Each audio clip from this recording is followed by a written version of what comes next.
Is it safe to use a gold nib as a flex pen?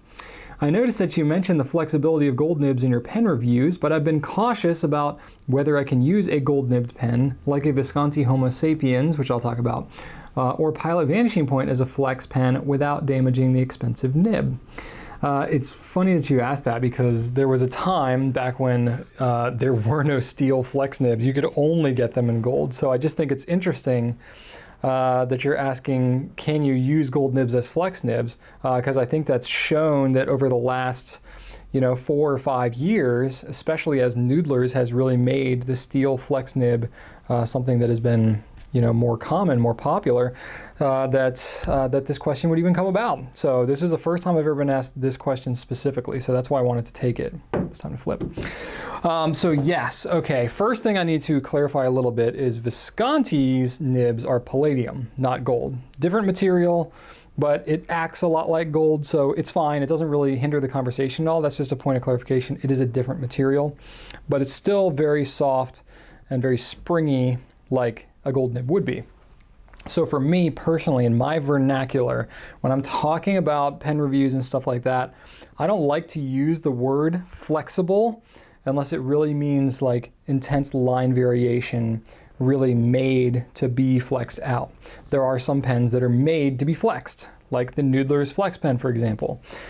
Pens like the Visconti Homo Sapiens, maybe you'll find somewhere where I slipped up and I'll be able to eat my words, but I don't like to use the word flexible for pens that normally just write springy or soft. So it is a little confusing because there's no like standardized terminology across all manufacturers with this kind of thing. So some manufacturers will use the words flex or semi-flex and stuff and just kind of throw it around. I usually tend to be pretty strict in how I use the word flex because when most people hear the word flex, they think, I want to really press down on it and get this thing to go wide.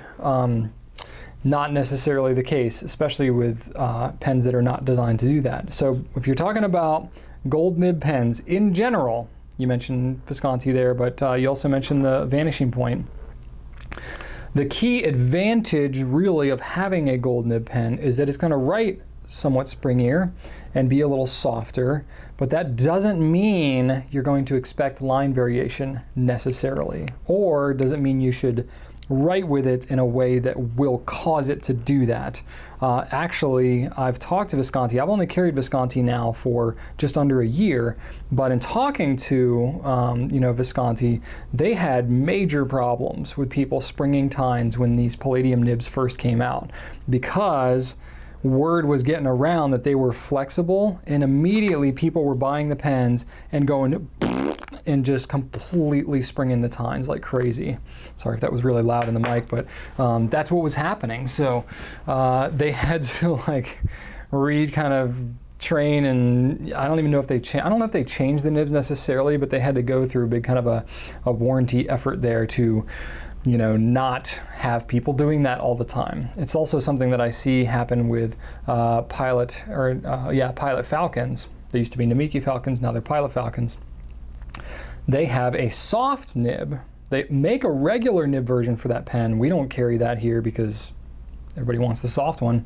But the soft, again, soft is typically a term that's used to talk about springiness, not necessarily line variation, but there's some videos and stuff that have gotten out there of the people that have either done some pretty intense line variation or had the pen modified to do more line variation, and then people buy a Falcon thinking, oh yeah, I saw that video online, I want to do that again with the noise. That's my springing tines noise that I have there. But so people will buy this $150 pen, spring the tines pretty quick, and then wonder what happened. So you definitely should not assume, to wrap up this conversation, you definitely should not assume that just because you have a gold nib on a pen that you're going to be flexing. That's not the case. Look for very intentional, very specific, very direct, clarification about the intention that a nib is made to be flexible before you do that. And even then, you still want to use caution because the softer and more flexible a nib is, the easier it is to overdo it. Because when you have a typical steel flex nib, not flex nib, sorry, just a typical steel nib, it's going to be pretty stiff. And you know if you're springing those tines apart, you're writing too hard. It's pretty clear when you're writing too hard. With a flexible nib, it's harder to know because it's already springy. At what point do you know you've gone too far with it until you're past that point? So you don't want to go past that point, because if you spring it and you screw it up, then you got to get it fixed, and that's a big hassle. You could even ruin the pen. You don't want to do that. So take it easy. Just take it easy with those pens. If you want to really go nuts, get something like a Noodler's pen, and worst case, you completely botch the nib and it's like $2 to replace. No real harm done there. But you know, specifically since you mentioned the Pilot Vanishing point, I'll say pens like this you definitely don't want to flex, because there's just not much there to flex out.